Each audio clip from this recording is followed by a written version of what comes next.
Bismillahirrahmanirrahim. Assalamualaikum warahmatullahi wabarakatuh. Ladies and gentlemen, as we are about to begin, let me do some housekeeping notes to ensure that this virtual event can run smoothly. First, I would like to remind those who are on the camera to dress appropriately. You are allowed to turn off your camera. However, please do not forget to turn it on at the end of the session for the photography session. Second, please prepare your questions and you may raise the questions in the chat box and our speaker will answer them at the end of the session. Bismillahirrahmanirrahim.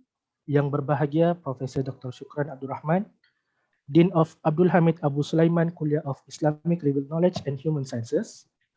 Yang berbahagia our speaker, Associate Professor Dr. Muhammad Fiham bin Muhammad Ghalib, Deputy Deans, Deputy Director, Heads of Departments, Head of Research, Professors, Associate Professors, Doctors, Academic Members, and last but not least, our young graduates and students. Assalamualaikum warahmatullahi wabarakatuh. Alhamdulillah, praise to Allah subhanahu wa ta'ala. We are able to convene this morning session to participate in Hadisus Sobah, organized by the Abdul Hamid Abu Sulaiman Kuliah of Islamic Revealed Knowledge and Human Sciences, International Islamic University, Malaysia. My name is Muhammad Amirul Amin bin Mahmud. I am a master student in Quran and Sunnah Studies, and I am the chairperson of Public Relation and Multimedia Bureau of the Revealed Knowledge and Human Sciences, RECSOC, and it is an honor to be the MC for today's session. On behalf of the Kuliah, I would like to extend a very warm welcome to all of you. Before we go further, let us begin our program today with the recitation of Furqan Al-Fatiha.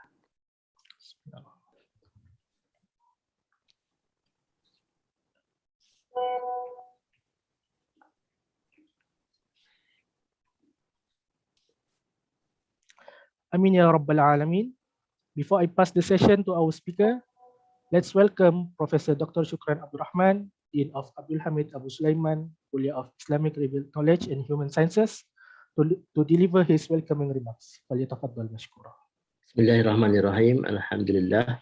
Alhamdulillahi Rabbil Alamin. Wassalatu wassalamu ala ashrafil anbiya'i wal mursalin wa ala alihi wa sahbihi ajma'in. Rabbi shrah li sadri wa yassir li amri wa hlul 'uqdatam min lisani yafqahu qawli. Amin. Amma ba'd. Thank you, Brother Muhammad Amirul. Yang berbahagia Associate Professor Dr. Muhammad Fiham Ghalib, our resource person for today's Hadisus Sobah, Deputy Deans, Senior Deputy Director, Heads of Department, Professors, Academic Members, Postgraduate, Undergraduates, and all viewers. Assalamualaikum warahmatullahi wabarakatuh, and a very good morning to all of you, as well as Ramadan Mubarak to all.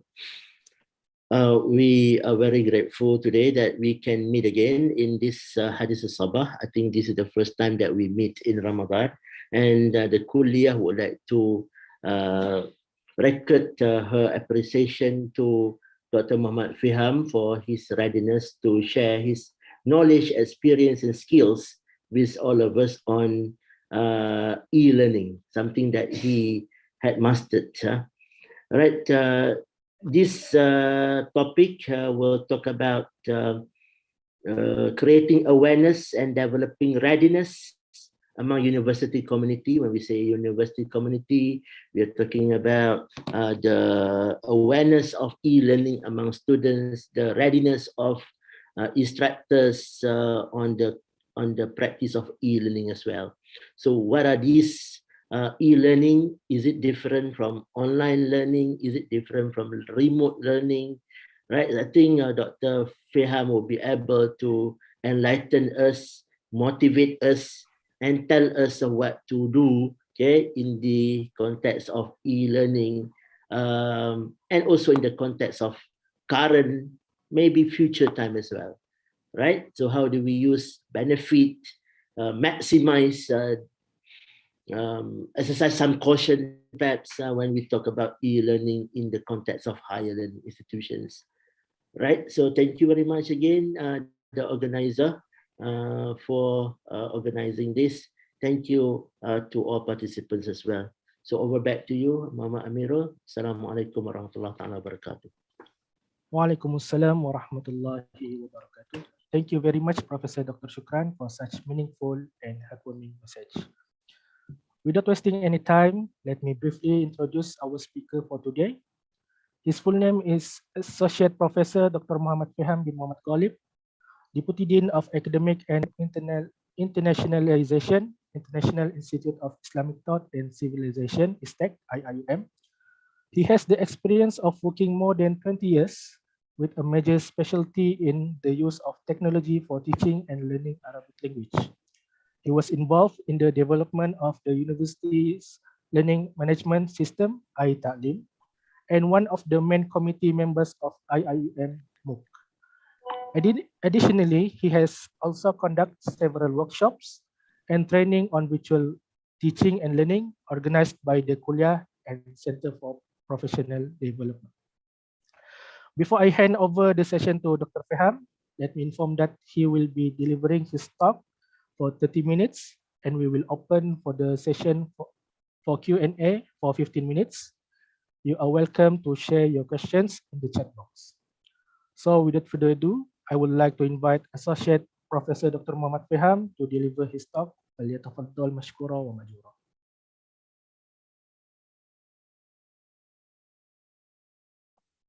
Bismillahirrahmanirrahim. Assalamualaikum warahmatullahi ta'ala wabarakatuh.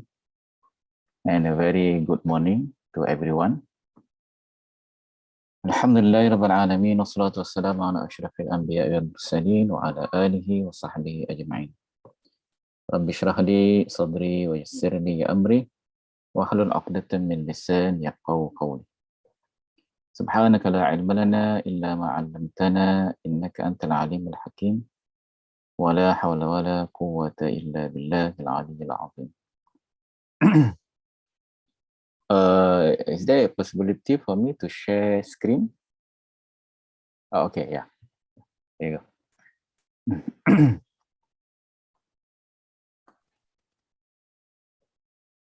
Okay, so I hope everyone can see my screen now.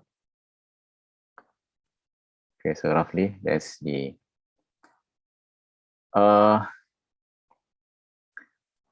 the topic given to me as stated, we may focus from several aspects from the given. I may share with you from the perspective what I understand from the topic. If there is any that you feel that you want to ask maybe different from what been discussed, you are also most welcome to do so. I have you are welcome, okay, to share and even to ask, and if you need some additional info, of course you can make comments or you give feedback, inshallah. Okay. So the presentation, I would put it in form of this outline. Okay, so of course, in order to create a kind of the awareness among the students as well as staff in particular, academic staff in particular, so we may have to understand, okay, the situations, and you should know some of the challenges, okay, that you feel necessary for you to understand why we do e-learning in particular. And there are several other concepts as mentioned by our respected dean just now, Professor Dr. Shukran. Okay, we have e-learning, and then we have distance learning and several others as stated. But the one that we feel we want to touch and focus on is the term e-learning. Okay. So what are the situation and challenges that we have in place that you should know and the enhancing, nurturing, developing the readiness among our lecturers, among our academicians, and student alike. Okay, student alike. The good, I would say, the good e-learning practices that we feel should be there in place while you are doing and practicing e-learning. Okay. So it'll take me hopefully about half an hour, or else then I will stop, and then if there is any question from the audience, you may post as what mentioned by the moderator just now in the chatting side, so that we may respond accordingly, inshallah. Okay.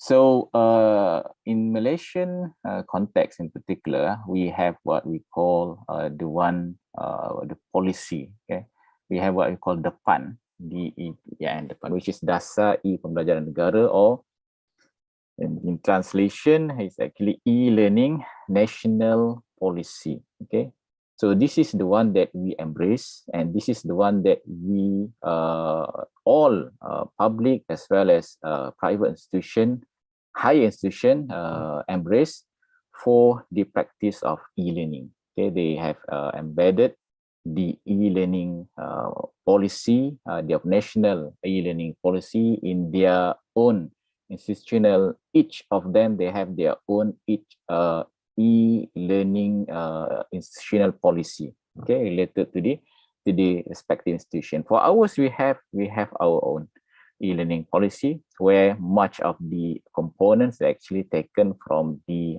PAN. Okay, that's Dasar E-Pembelajaran Negara. So that's the situation. Whatever we have in place at the national level, it's actually been cascaded to each institution, including IIUM. Okay, including IIUM. So more or less, the concern is actually similar. Okay, the concern is actually because it's cascaded to all institutions.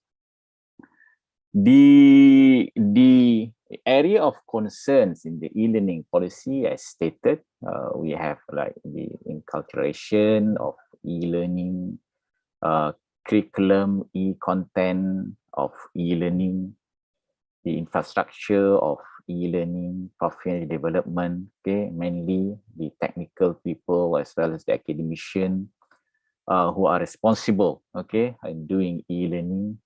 Organizational structure of e-learning, how the governance of e-learning should be there, put in place, so that it may be the main concerns of the university and all kuliah departments, units of the university. So this is what we have in place and should be in the mind of everyone, because this is the national agenda, national policy, and we IIUM, we embrace the policy and have our own IIUM e-learning policy, where all of the components, as stated earlier, elements there, is actually cascaded from the main national e-learning policy, or abbreviation, the PAN, okay, the PAN 2.0, because they have the first e-learning policy previously, and then they do the update and revise and produce with the second version of e-learning policy. I think some of the components, I mean, you have well aware, has been explained, I think, many times, especially by the CPD, okay, Center Professional Development. During every single training, they will explain the necessity of how we should do e-learning. We have what we call like blended learning, okay, or the one that also I heard, hybrid learning. Okay, though the term is actually what we call blended learning, where the combination of online learning and face-to-face learning. It should be there for every single course, okay, for every single course. So that's the percentage is actually, there is a variation, but the target is that by end of like from 2020, 2015 to 2025. It's like that reaching 100%. Okay. It should be the content should be there, accessible for every single course, should be there, accessible by the students. In terms of the implementation of the teaching side, so it can be a combination of face-to-face and online learning, which is blended learning. So that's in brief, pertaining to the why it's necessary for us to do the e-learning. And of course, I think in terms of the benefits, in terms of the what you can get from e-learning, I think more or less obvious to all, where you can get the content anywhere, anytime, and at any moment, so they can have access to the learning content, especially the students. This is the one of the area of concern, because this is actually supporting the agenda of higher learning education, where they have the plan from 2015 to 2025. So the blended learning, if you observe there, should be increasing from year to year. Okay, so if you observe that we are now in phase 3, so the percentage should be reaching more than 70%. And due to the fact that we are facing COVID recently, okay, so by hook or by crook, there are I mean, we are whether we like it or not, some of the academicians been forced to do e-learning. So maybe the preparation is not well prepared. Okay, need more training. So there are several problems. Okay, that they are facing. But I think in terms of the percentage as of now, reaching more than 70%. Only that how well we perform, that will be another question. Okay. Okay, so the open courses reaching more. Okay, and then the e-assessment also in terms of the percentage reaching more. From 5% at the beginning, the target should be there by the phase 3, 15%. This is what I mentioned earlier, the MEB, or Malaysian Education Blueprint from 2015 to 2025, the one that the DEPAN is supporting. So that, of course, the MEB covering a lot of area of concerns or aspects. I think you are familiar with this, okay? And then we have one of the component related to online learning, which is trust number 9, okay? The 9th trust, which is globalized online learning, where we want to export, we want to share our expertise, our content to the world. Whereas the rest, I think I don't want to mention those. The concern is actually related to e-learning. So this is actually the focus of our discussion in this very time. The globalized online learning is actually how we should, or how we can share our expertise, our content to the world. I think you remember or maybe come across your knowledge MOOC, MOOC. So, and now they have what we call, even the university, we have our unit, okay, which is micro credential, MCO, micro credential office. This is actually supporting the national agenda, globalized online learning. Several other, initiatives have been taken in order to support this area of globalized online learning. As stated, this is what we have in place previously. Like we have OER, open educational resources, at the national level and even at the international level. starting years back, and MOOC, as what I mentioned to you earlier. Joining Open Education Consortium. This is done by the MEPTA. I think, maybe some of you know MEPTA, which is Malaysian University e-learning consortium. All public university. We have representative there in MEPTA. And then they also established what they call National E-Learning Center, and then establishment of e-learning repository quite recently, I think a couple of years back.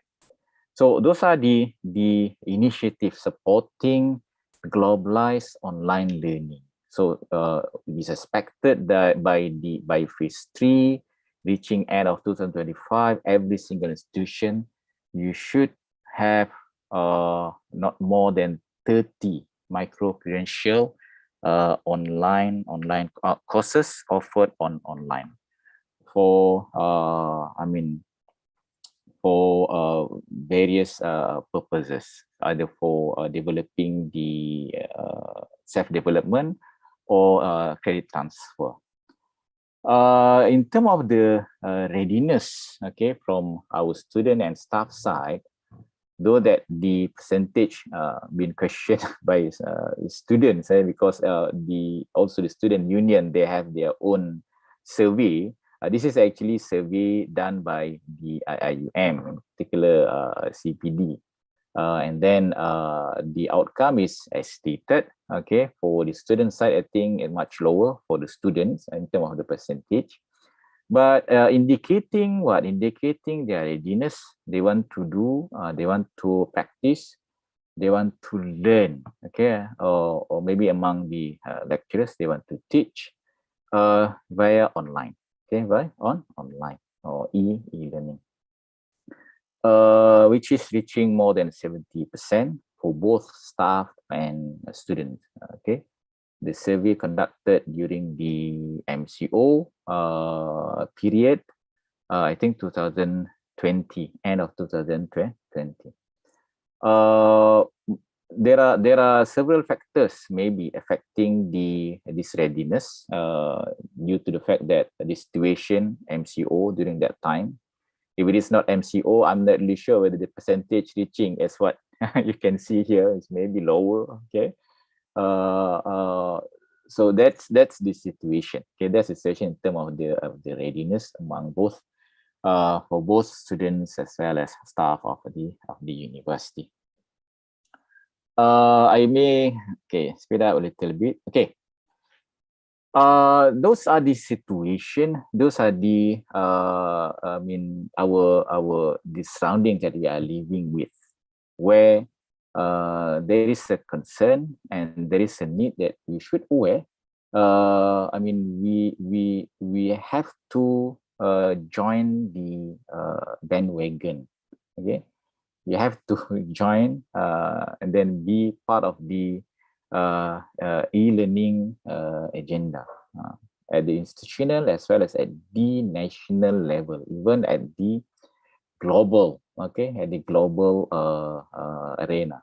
Okay, so this is the policy of the university, policy of the country, and it's a matter of concern it should be a matter of concern to all of us, being staff of the university and being students, of course, of this institution.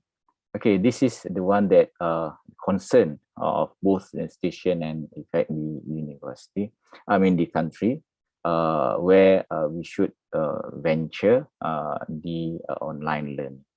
So the question you may ask, how we can do online learning? I may just share with you some, not all, because there are several others. Like the practices or common practices or best approaches to online learning. But for the purpose of discussion in our today's session, I just share with you some of the practices that I feel can nurture the way, the best way for us to do online learning, especially while we are teaching and guiding our students. Okay, via online learning. So the first is that for you to feel, okay, especially among the staff, for you to feel online learning, be a learner. Okay, be a learner.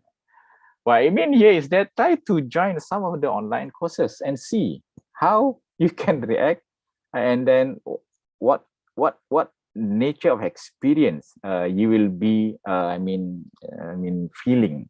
Okay, you will be facing.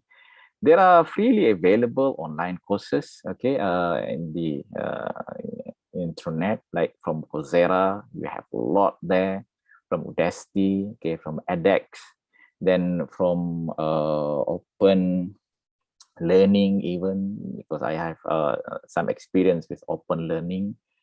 So when you join online courses, you feel, okay, you have the feeling of being a student, okay.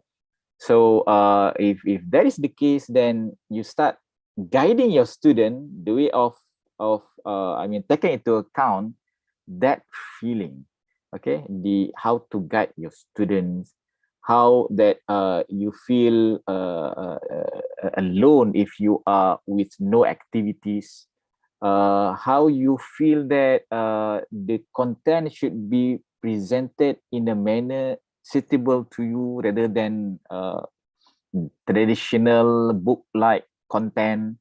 Okay, so that kind of feeling, okay, you have that in mind, and then you can react later when you do the teaching via online.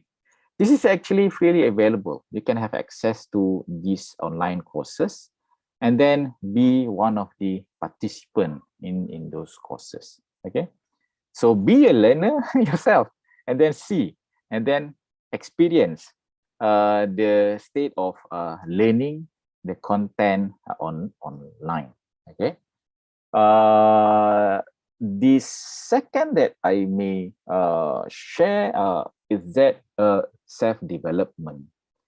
The willingness to develop yourself is very pertinent when you are doing online.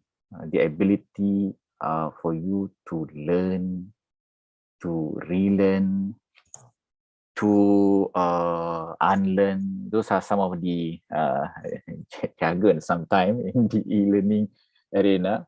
But you must have the ability to gain. Don't feel comfortable with your current state. Okay. Try to gain more. Okay. Change your mindset. This is most important thing. If you feel that you can do it, Malaysia boleh, you can do it. Okay. You feel that you can't do it, of course. In the beginning, you put the negative sense, of course. Okay, everything will go haywire. Okay, so please change your mindset. Okay, that's the first place. The first thing that you need to do. Gain some skills. I will mention here skills. Not necessarily that all skills. No. Is that you have to know some of the most important skills that you feel necessary, some of the most important tools that you feel related closely to your teaching. Okay, then get to know some of the steps, some of the procedures in doing online. What are the concerns, some of the guidelines, or maybe apa nama ni dipanggil good practices. Okay. To know some of the maybe theories, okay, if adults learners, what they do or they like when they are learning, okay, especially via online, the way of how to present your content, okay, if it is like the nature of the content is very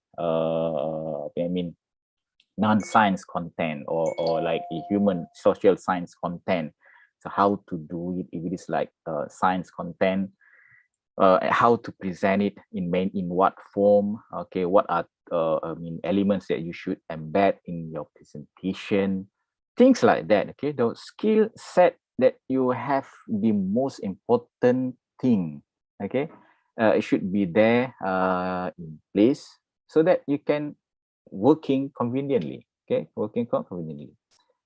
If there are like that, I don't want to, I mean, of course, I will not ask you to master all tools because there are many tools. There are I mean, if you search and go to YouTube, there are tutorial. Okay, what are the best one or two? Okay, enough with one or two tools for you to do the presentation, for instance. One or two tools for you to get your student engaged with the discussion, for instance. Okay, not that many. Okay, because that's the one that we would expect from our academicians. Okay, just master one or two, then working with that very tools for you to practice with your students while teaching, delivering the learning content, and practice, of course. Yeah, you need to practice. You need to practice. It wouldn't work by knowing it theoretically. It wouldn't work that way. Okay, you have to practice. Okay, so self-development from the perspective that I mentioned earlier should be there in place. Willingness to learn. Okay, of course, learning it's continuous process that wouldn't end. Okay, unless that you're not able to learn anymore. Okay, so if that is the case, that's different story. Systematic and meticulous planning. Okay, for you to do it using online, plan your content, plan yourself well, present it in a way like in iTa'lim. You make use of the tools there in order to present your content well. Where are the notes? Don't mix every single element all over.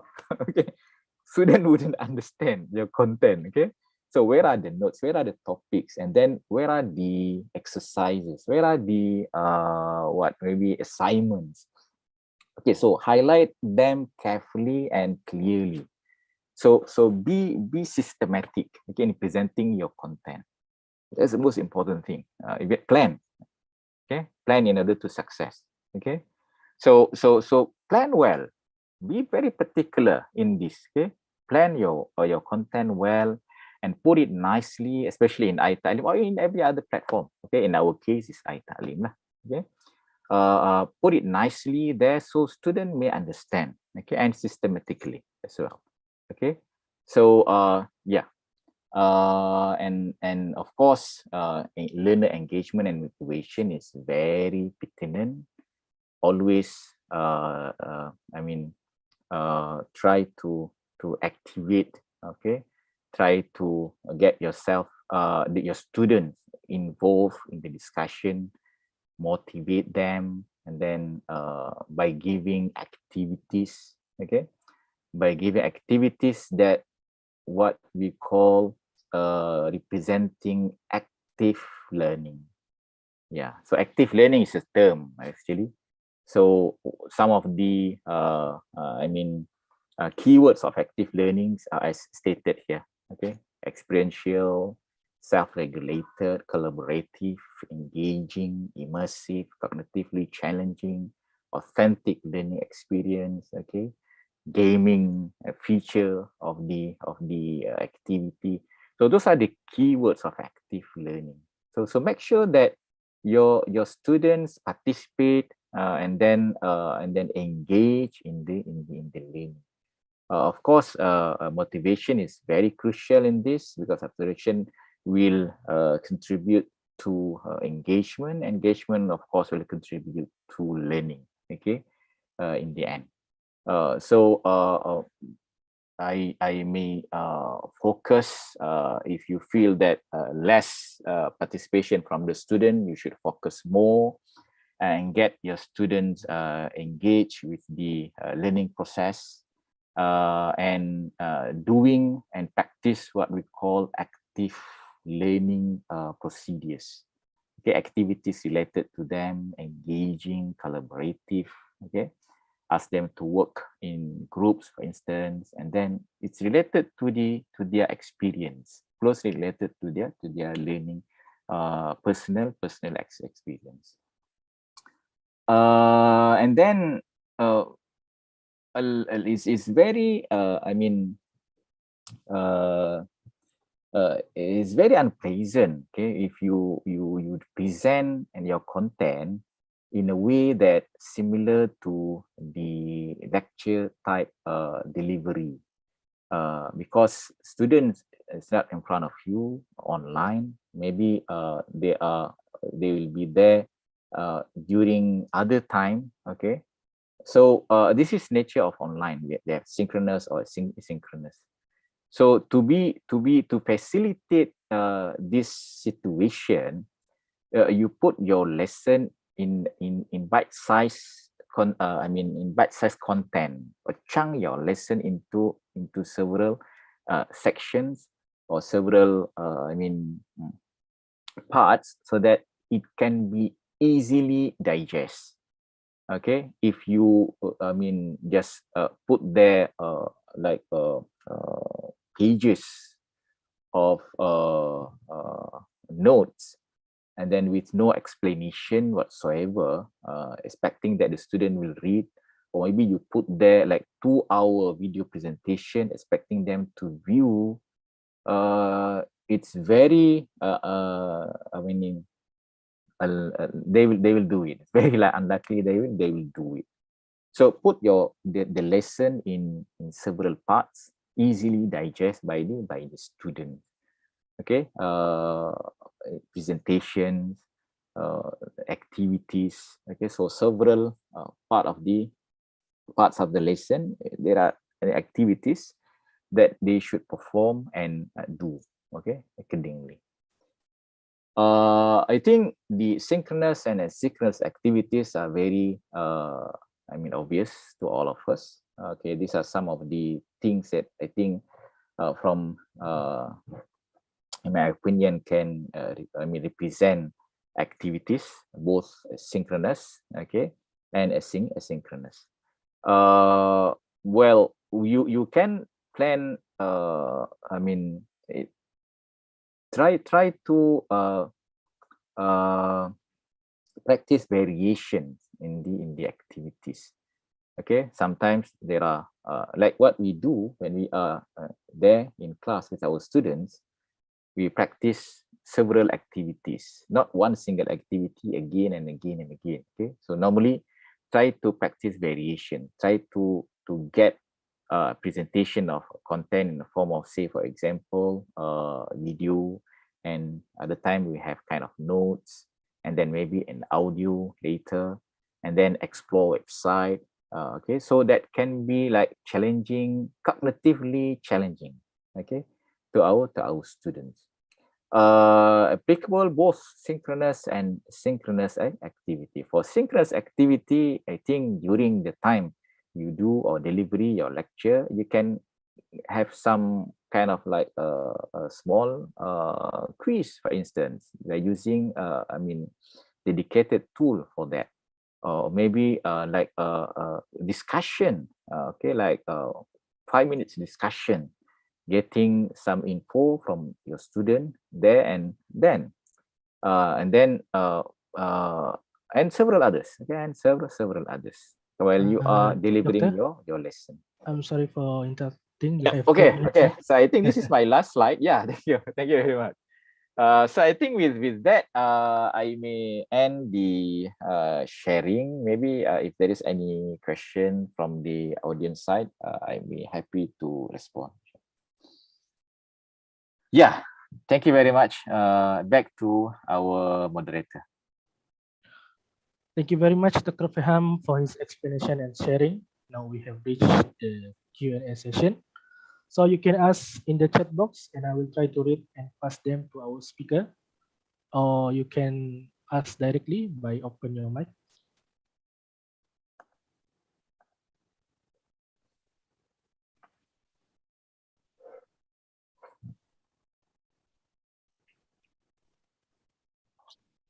Assalamualaikum warahmatullahi wabarakatuh. Can you hear me, Dr. Fiam? Yeah, we can hear you. Okay. First, congratulations to the kuliah and also to the speaker. Nice to see you here. Right. I think this what I call this 2 or 3 years of experiences of using the learning through online and so on have given us a very wide opportunity to learn new things regarding technologies. And what you have given us will be very important input in terms of connecting what we are doing here at the micro level to the national level. I think that is very great, because unless we see some connection to what we do at our level to something that is broader, I think sometimes this also can motivate us further to enhance our way of doing things. Now, my question is regarding so thank you on that. My question is regarding iTa'lim.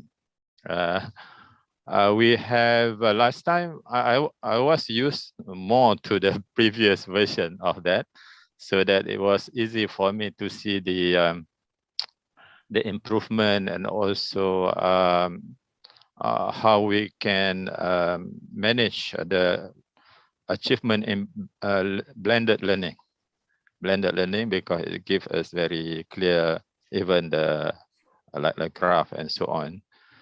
It might be here in the new one, but I have never explored. But it seems that the new one, maybe only to me, is not that user friendly in terms of managing that. Because so far I don't find where is it in terms of components that I need to increase so that it will achieve certain percentage of, for example, previously I think in terms of assessment, so it has reached certain percentage, required percentage. So is there in this new iTa'lim version, and how I can assess that? Thank you very much. Pertaining to iTa'lim, the interface in terms of the functionalities, in terms of the system itself, is actually similar. There is no different from the previous and the current.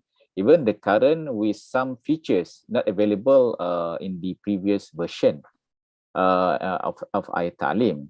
Only that maybe what I can understand here, what I understand from Professor Azizan, statement is that the interface, familiarity with the interface. Some of the functionalities like that is not really obvious to our user. It's like hidden. It's there in place, but like hidden. So you have to do more than one single step in order to get the list of those features or maybe settings. Like getting I understand from your statement just now, like getting grade maybe, or list of assessments maybe. So it's there in place, Prof, but maybe it's not obvious because of the interface. It's just that you have to be get yourself familiar with the interface, and then all of functionalities are there. Only that changing the interface that affect your interaction with iTa'lim. I can guide you where you want to No, go. I think as long as I know that things are there, I can explore first. As long as I know that they are there, I can explore first before I consult others, because normally this is what I do. I will try my best first, and then unless I cannot, then I will go to others to help me. So thank you very much, Doctor, on this. I will try to. Thank you. Thank you very much. Is there any question?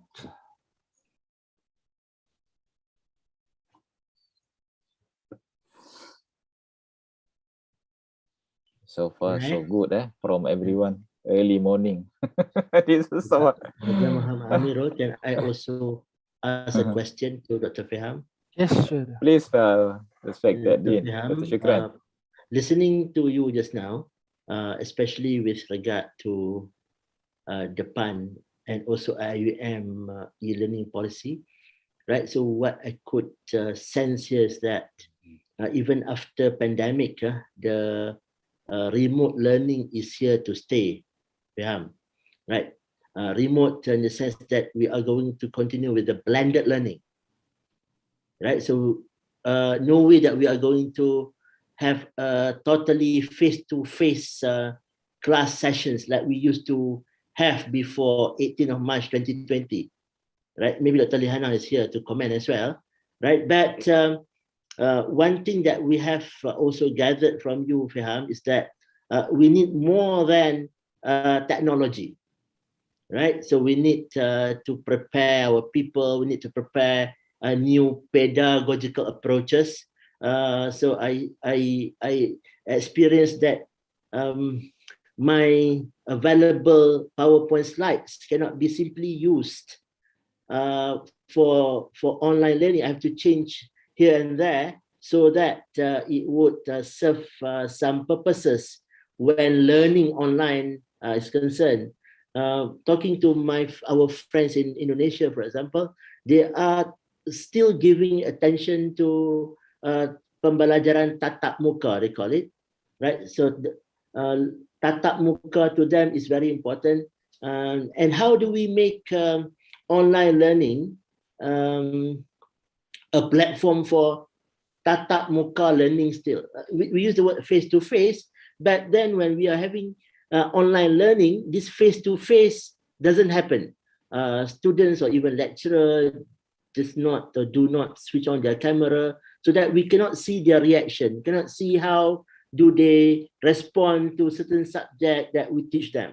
Unlike whenever we are in class, we know how students react to certain concept. We know whether they have frowns over some idea that we share with them, so that we can focus, we can reiterate, we can repeat, the concept, things like those. So with the film, is something that we call talaqi, can be done through online learning as well. Sorry for this silly question. We have what we call talaqi al-Quran even, or maybe learning Quran using e-learning as a platform. So there is no issue whether talaqi can be done or not using the e-learning. Only that maybe the suitability of the infrastructure, that's another issue lah. Okay, suitability of the device that you use, so that it can be carried out in a good manner, and then conveniently. If you want to do talaqi, but the connection is not strong, and then you are facing like breaking the audio every single time, it's not suitable to do talaqi, of course. Okay, so infrastructure is a question there, whether it can handle or catch up with the requirements of the learning content. Of course, there are some content that's suitable to be conducted face to face.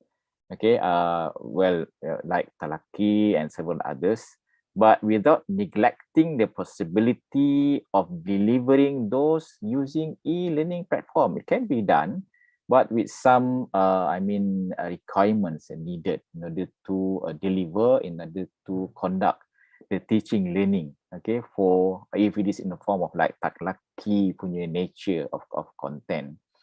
Yeah, you are really, correct, because the national agenda is focusing on e-learning, and then expected that more courses should be put there using e-learning as a platform.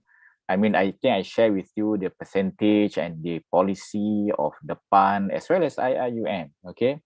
The necessity of delivering some parts of your content via blended learning. Okay, so yeah, correct. It's going to be there in place, whether we in MCO period or with post MCO, be still there because it's a national agenda.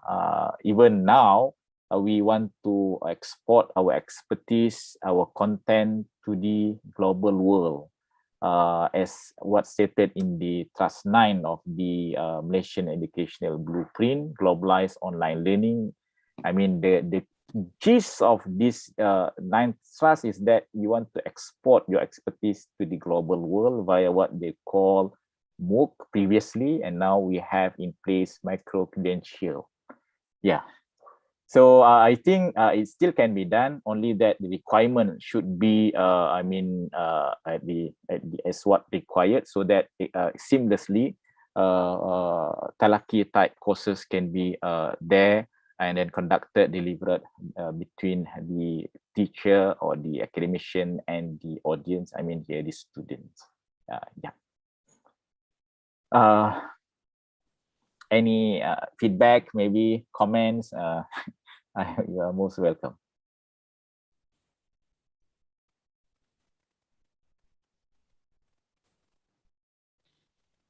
Dr. Assalamualaikum again. Sorry, while waiting for others, because we want to utilize the time. Because seldom we have this. Now, I saw the expected percentage of achievement in terms of e-learning, phase 3, 70% of higher education courses to be conducted in blended learning mode. So I am not sure whether this means that, let's say we take IUM, I take IUM, and we are expected to have 70% of e-learning offered. Now, we also have other issue of face-to-face and online, or either face-to-face only or online only, or combination of this. And we also know the nature of some courses. It might be best with only online, especially when we talk about, for example, talking about globalized program that we need to offer later on. Naturally, people from outside cannot come to us, and therefore face-to-face learning may not be relevant to that. So maybe some courses which are thought to be, even through e-learning, 100%, they are okay, and some might be maybe face-to-face because they have laboratory and so on. There is another thing. So my question is whether this expected percentage of achievement regarding e-learning is applicable to the achievement of the institution as a whole, or each course, meaning that regardless of the nature of the course, it must be in this sense. Because maybe I would assume, for example, if there is any survey, going through the experience of 2 or 3 years teaching online and so on, maybe some lecturers would like to prefer to teach more online. For example, they can do better and they can achieve better and so on. And the nature of the course allows that to do it. And some lecturers may want to be hybrid and may want to even be fully face-to-face. So in your opinion, what is actually the situation, whether for institution or for each course, or what? I would view here that the CPD people, is the correct person to to reflect on this, because it's they are doing the reporting every single time to the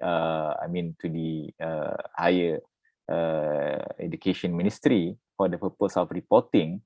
But I would view it as the institutional achievement of the institution rather than the course itself, where how many from the from the available courses offered with some portion of blended learning there.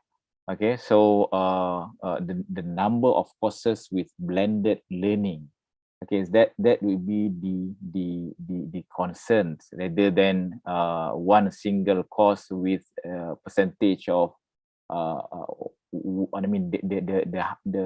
high percentage of blended learning element practice there in that one single course. I think the overall number of courses, okay, that can be categorized with blended learning component. That the achievement that of concern that they have to report and then communicate with the higher level of the ministry.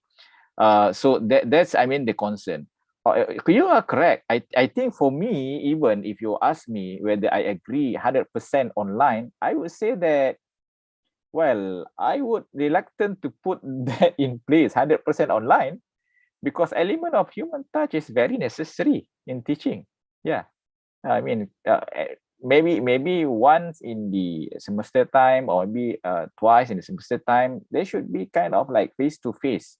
Okay, you and your audience, your students, rather than 100% online, because of that element of human touch. It's, I think, is very, very necessary. Okay, so that it's not like that you are dealing with someone else without knowing whatsoever nature of your audience. Okay, it's not that the one that we feel for me personally that I feel comfortable with, but without neglecting the importance of blended learning. It should be there. We should practice. We should have to provide opportunities for our students to learn in a way that accommodate their needs. Okay, and with much flexibility.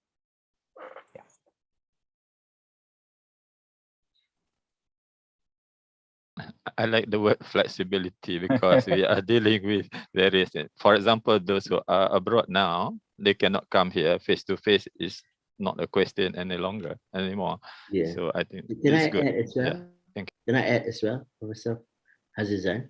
Like your suggestion on courses which might be suitable to be fully online, right? You have said something like that, right, Professor Azizan? Yeah, I think that is relatable to the ethos of IUM as well, which is to provide access to higher education for people from all around the globe, right? So by having maybe full online mode for certain courses, we could, allow students or more international students to have, education experience from IUM. Except that IUM education philosophy also require us to adopt holistic processes, like Reham said just now, the human touch, right? So they have to experience not only transfer of learning through interaction with instructors, but their relationship with the IUM ecosystem, right? The Usrah program, the Mahallah system, and whatnot, right? So what say you? I mean, I think it's a way forward, Professor Azizan, but we need to compensate. How do we compensate this so that the wholesome education or the holistic education can still be provided, although we have full online system? Yeah, I think on the issue of, for IUM, there is no question, because I think that is what we have been doing and we have to do. And in that way, I think that is no question. I'm thinking about when the element of certain courses may be considered to be offered fully to the global, because this is the issue of globalized course. And when it could be that they are not students of IUM, but what we are teaching here might be benefited by others. I think that might be relevant in that context. But in our context, yes, you are right in saying that there are so many other programs, curricular or non-curricular, which require their presence here. So yeah, I think our philosophy states clearly, our strategy states clearly on that. Except now it is quite challenging for us to implement fully, given the fact that things are not the same as what we were before. But I think that the philosophy of education involving not only face-to-face, but also touching the heart, I think that needs to be always in our concern. That should be our concern always. Yes. Yep, you're correct. Dr. Faham, can we have one more last question by Dr. Abdul Hamid? There is one raise his hand just now. Yeah, Dr. Abdul Hamid. Ada, ya, Dr. Abdul Hamid. One Ya, last Dr. Abdul Hamid. The floor is all yours. Can you hear me, Dr. Faham? Yeah, we can hear Thank you. you. Please MashaAllah, well done. continue.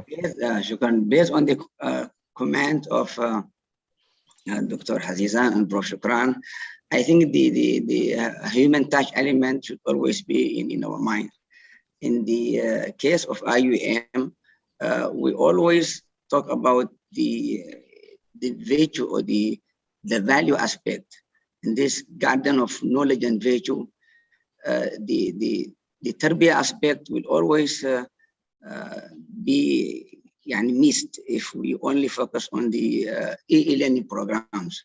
So I think to also look at certain time to discuss about the tarbiyah. In the Islamic perspective, we always say Wizaratul Tarbiyah wa Ta'lim, not only about education, also tarbiyah. So Minister of Education for the Muslims, for the Islamic University is not only about education or teaching and learning, it's also about tarbiyah. So I think Dr. Fiham, when talking about e-learning, the human touch aspect, the tarbiyah, the murabbi role, I don't know, to me, we still not fully satisfied with the e-learning teaching and learning because of the absence of the element of tarbiyah. So having a class face to face, you can inculcate values, you can instill moral values, but if you are dealing with your devices as if you are not taking care of the what you call the tarbiyah aspect. To me, I don't know, the concepts like human resource, I don't feel comfortable to use, because we are not resources, we are human with heart. So also in e-learning, as if you are dealing with devices, not with human. So I think to also discuss the importance of tarbiyah, not only ta'lim, to me it's very important. Thank you. Assalamu alaikum. Yeah, agree with you. Agree with you with all my heart, Dr. Abdul Hamid. Of course, we may, enhance, we may improve, we may do changes by having kind of like that inculcate kind of like ethics. Say, for example, to our student in activities conducted using online. Those are one of the things that I practice those with my students, kind of guiding them, and then for them to obey and then implement some of the guidelines, some of the procedures that we feel. Through that, we can guide a student to certain extent. Of course, you can do that in many other ways for you to guide your student to inculcate kind of, though it's not face to face, but there is still, I think, much rooms can be done in many ways for you to increase level of what they call murabbi using online. Through our creativity and through the sharing from others who have well experience in this arena. I think it can still be done, though that is not much similar to the level of face to face, of course. But I think there are rooms which can improve while doing online. The human side or the murabbi side of the academician, the lecturer, inshallah. Thank you very much, the moderator. We have come to the end of the program. On behalf of the organizer, I would like to thank the Yang Berbahagia, Associate Professor Dr. Muhammad Faham, for inspiring us, young researchers and students, on our roles and responsibilities. We hope that everyone will embrace and uphold your words of wisdom in their journey to be successful academics and researchers in the future. I would like to take this opportunity to apologize for my shortcomings in hosting this session. I wish the organizers, the participants, all the best, and may Allah bless our efforts in this journey of knowledge. Before we end, let's turn on our camera so we can take pictures together to treasure this moment in our memory.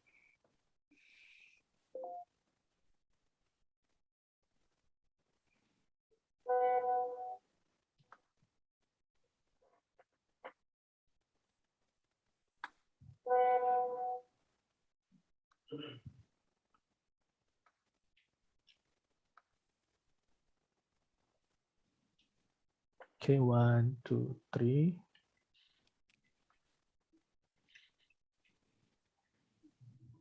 Thank you very much, and let's end with this tasbih kafarah and surah Nas.